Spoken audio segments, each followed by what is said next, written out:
You don't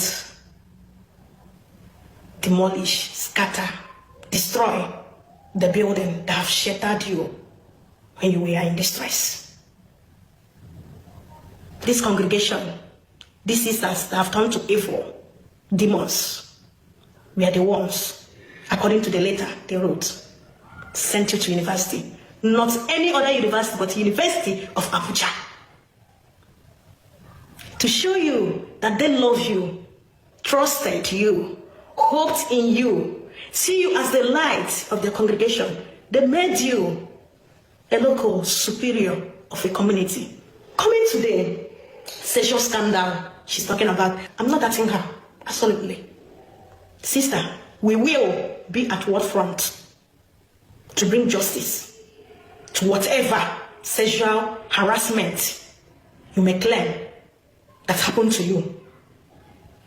We will be at war front for you if only you bring out evidences, proofs that shows that yes, it occurred. Not naming anybody's name. You said that there are priests, there are also a layperson. You may call their name, but they don't have evidences. They will be the one to see you. The case will turn. So bring out evidences. Thank you for having me. First of all, what's your reaction to what that nun was saying? I find it a little funny because she's asking me for evidence, but in our world today, imagine me coming out and calling names and talking, it wouldn't make any sense. And of course, like she said, I could be sued. And it's not like the evidences do not exist. They do exist, but I cannot put them out there. What kind of evidence do you say I have exists? a video and an audio recording that showed where the head of department harassed me. And right. I can't put it out there. So she responded to what she saw online with so much clarity, as if she had spoken to me or anyone. Yet she talks about one-sided, story. So it doesn't make any sense to me. Right. Well, let's get to the heart of the matter from your point of view. Tell us what happened to you briefly and how you came to be dismissed as a nun after 10 years as a reverend sister. Yeah, I joined the congregation of Mother of Perpetual Help of the Archangel Sisters in 2015. And in 2017, I was professed. And in 2023, I was finally professed. And after that, I experienced so many challenges. Of course, as a human person, your life cannot just be a bed of roses. And I had always confided in my Superior General and my bishop. But the issue has always been that I was always complaining, according to them, whereas what I sought was clarity. And yeah, but what were you complaining to them about? About our relationship with the priests in right. the diocese. And what was that relation? What were you telling them about that relationship? First, I think I wrote to the bishop that a priest was always shouting at me when I come to the office to talk to him. I worked under him, and it was just... I had to write because the bishop and many other people would not believe me, So I had to write to the bishop telling him that this priest was, harassing me and making me, but not sexually harassing. Not sexually as at that point. Right. So when I So wrote when did to it the get bishop, to sexual harassment? Because that's the really serious one. I mean. Yeah, I only reported verbally. Yeah, I mean they were bullying you initially, yes. which is bad enough. But what really got, really bad is the sexual harassment one. I mean, that's a if it's true, that's a horrendous thing. I mean, tell us about it. I reported to my superior. I spoke to her about a priest who I was living in the same compound with. Where was this? In the community where I was, in Auchi. Right, that's in Edo State. Yes. Right. So I told her that on a fateful day, I went into his room and he tried to touch me, and I don't just understand if this is a norm, if it's a normal thing. And she just told me to just. Was that the ignore first him. time it had ever happened to you? That wasn't the first time. Right. Yes, there was a priest in 2016. She said I should go with him in his car to his parish for a week, and I felt that shouldn't happen.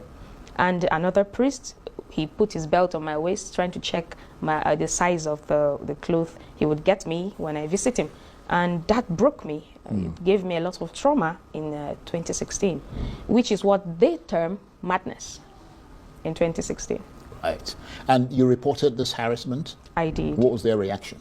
It was normal, nothing, no case. Yeah, but what did they say to you? More like, am I not an adult?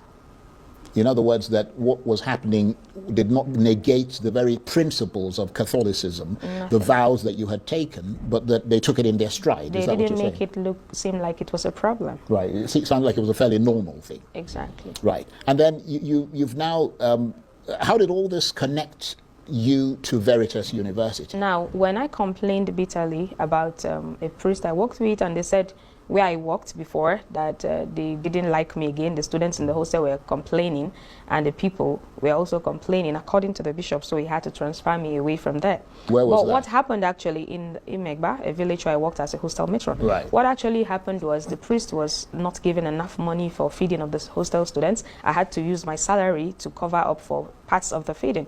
So I reported it to her, the superior. She did nothing about it. But then when I was transferred, I thank God, and that was the same time I applied to, I wrote JAMB going to school. So that was how I got to Veritas University on a scholarship. Right. Yes. So you were transferred to Veritas. What year was that? 2018. Right. I went on studies to study computer science. Right. At Veritas University. Right. So from there, I only come to the congregation, December or Easter period for holidays. So you were spending all your time at the university? Yes. Right. So how did it get to this allegation from you of sexual harassment by your head of department? This was on my second, what I call missionary journey, when I returned to the congregation after they gave me a 3-month suspension. This suspension came after I wrote to the bishop about things that were happening. I think I wrote to him about 13-page a letter with so many things that I just poured out my heart. I titled it A Letter to My Loving Father. So when I said all of that to him, he said he was not happy with me, and I started hearing things from sisters that I insulted the bishop. Well, wait a minute. This letter preceded the sexual harassment allegation. In other words, it came before you then. This was before I was, I came back I went on suspension by the congregation, okay? I wrote that letter complaining of so many things that was happening. And in that letter, I said, we sisters are placed under priests. Like my letter of posting from 2022 when I graduated from the university did not carry any position I was to work. Okay, you've been transferred or assigned to work in this place as what? Which means the priest would have used me for anything. And in that way, I became the bus conductor in the school. I became the bosser. I became the HM. I became the cleaner. I became the nanny. So I complained to the bishop. And he called the priest, and the priest told him a lot of things. And the bishop said, I would just go and be writing. He never called the priest, nor called me to sort it out. Right. The same year, a sister said I was using jazz juju on the bishop. I reported the issue to him. I sent the voice record of the conversation I had with her to him. So all of that made me uncomfortable, and I couldn't run to him when, upon returning to Veritas University for my master's, I was harassed by the head of department. I couldn't trust him. Right. There are a lot of things that you're telling us here, and it's difficult for people to get their heads around it because it's going from one thought to the other. Let's just focus on the biggest allegation that you have made, which is that you were sexually harassed by your head of department at Veritas University. How did that come about? When I came to the university, I applied to work as a graduate assistant. I told the superior, because when I brought the letter that I needed to go for master's, the bishop said he had no money. So I told the superior that I could get a work, I could get employed while I do my master's. So she agreed to that, gave me a letter to that effect, and I left to do my master's in Veritas. So I took the letter to the software engineering department, the head of the department. So he told me to write the letter of seeking employment. And then he said I should take it to the vice chancellor. I told him that a classmate of mine said his head of department went with him, and it helped him to get the employment. So could you please come with me, because I really need to get this employment so I can pay my fees.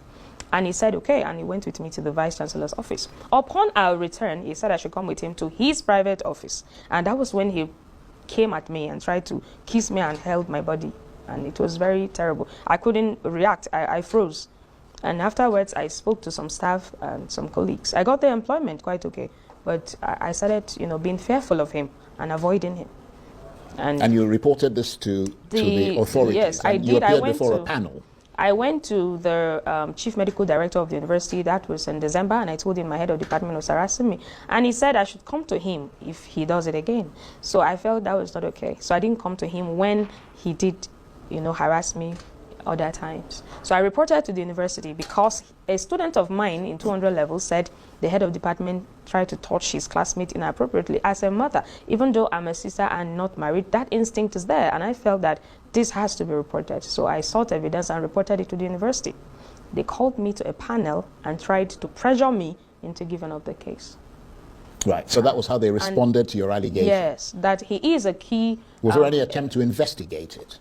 I have not seen that, So they took me to the Vice Chancellor's office. But you said you've got some evidence. Yes. Did you submit that to them? I did show them. So they called him. They called the HOD. Right. And he said nothing like that happened. That nothing like that happened. So they played the evidence and he said, oh, now I can see that she's clearly trying to set me up. And they asked me to step out. When I stepped out, I heard them laughing. And when I came back in, I had to press the record to record whatever they were doing. I felt really, really disturbed. And they took me to the Vice Chancellor, who said that if I insist that a panel should be set up, that I will have to prove where in my letter I had said that such cases were reported and the university did not handle it. And I felt that the burden of proof was being, shifted to me, who is reporting the incident, rather than the person who, abused me. Right. Well, in all fairness, I mean, they have to investigate both sides. I mean, it's not fair on someone for allegations to be made against them because it affects their reputation, whilst at the same time, it is not fair on you that the allegations you're making are not properly investigated. But let me just make it clear that the University Veritas has denied the charges that you laid against them. And in the best interests of journalism here on Arise News, Veritas University, as well as her congregation of sisters, have a right of reply. So you have an absolute right to come on this program and respond to the allegations that she's making. But you said you sent letters to them, you got no reply. They acknowledged... And there's been no discussion of accountability. Veritas University acknowledged receipt of my letters, but they tried to play tricks. They came to my house unannounced with a nurse claiming that I was mentally unstable, simply because I wrote a report a day before the panel they called me to. They said I should appear before the panel on the 11th, but then moved it to 14th. I still went for the panel. They fixed the panel on the same day with my exam. I had to miss that exam and went for the panel. Right. So how did you get to be dismissed then? Very briefly, because we're almost out of time. I was dismissed according to as a them. nun? Yes. When they came to my house unannounced, I ran to Jos, to my parents' house. And then the bishop called me, where was I? And I told him that I was in Jos with my parents. And he said, it's holiday time. Why won't you come to the diocese? Not quite long after that conversation, I saw online that a priest was writing that I was mentally unstable, that I came to the convent with incomplete results, Father Solomon Olumeho. It was disturbing. So I sent a message to the bishop. Did you permit Father to write this about me? Then I went to Facebook and wrote that I was still a member of my congregation. I had not converted to Islam. Yeah, but according to what they claimed. You did write on Facebook and that you had converted to Islam. Yes, I told them and they got rid of you for apostasy. Yeah, I told them that was a post under tension. Prior to all these events, there were calculated attempts to pressure me into leaving the convent. Right. And I have always said that if anyone would make me leave the convent, I would not even be a Christian. My late auntie, Salamatu, under distress, it was just common for me to have taken that name, Salamatu, because she was dear to me. And the picture I used in that Facebook post was from a picture I took in 2023. Right. So your issue here, I mean, it raises questions about accountability in Catholic institutions, about sexual harassment, about alleged cover-up within religious circles. What are you going to do next? Well, I do hope that justice will prevail.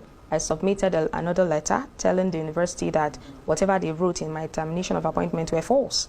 Given an opportunity, if they would call me, I'm willing for them to, retrace their steps and do the right thing. Right, and you would like to go back to being a nun, do you? Yes, I have not left technically, because according to canon law, you cannot dismiss me as a finally professed sister by what you saw online. You've not had any conversation with me. You didn't even investigate my claims or whatever you claim that was online. This is to tell you that there is no place where there is no politics. There is politics in every aspect of life. Whether in church, whether in a meeting, wherever it might be, there is politics. Even in your family, there is also politics going on in your family. Sometimes you begin to ask yourself why some of your family members choose to obey even despite it might be your younger brother, let's use that way, your younger brother who has money more than you. People choose to listen and obey, worship him. Even elderly people greet him more than they greet you because he doesn't have money. So there is politics in every aspect of life. I feel sorry for this particular, dismissed Reverend Sister. For some of you that always think that someone who is being sexually harassed is expected to have what we call physical evidence, or let's say, digital evidence like video of the time of harassment, this and that. In Nigeria, is it every compound that has CCTV? Is it every cruise that you find yourself that you will see CCTV? Do you move around carrying cameras all over your body? The answer is no. Can someone be sexually harassed without having, physical evidence at hand, but truly the person was sexually harassed? The answer is yes. So this reverend sister she is really pained that she has been dismissed. You heard what this lady said. Her case was not investigated. They only used what they saw online, all this online news, and they used it against her and they dismissed her. It is really shocking. It is really sad.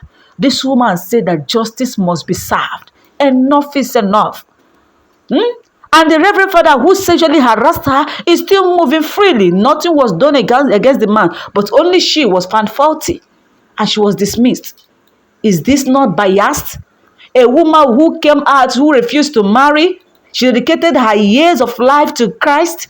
She wants to be in Christ's vineyard, and this is how she was dismissed without even proper justice being served. The case was not even checked. All of a sudden, boom, madam, you can go. This is really shocking.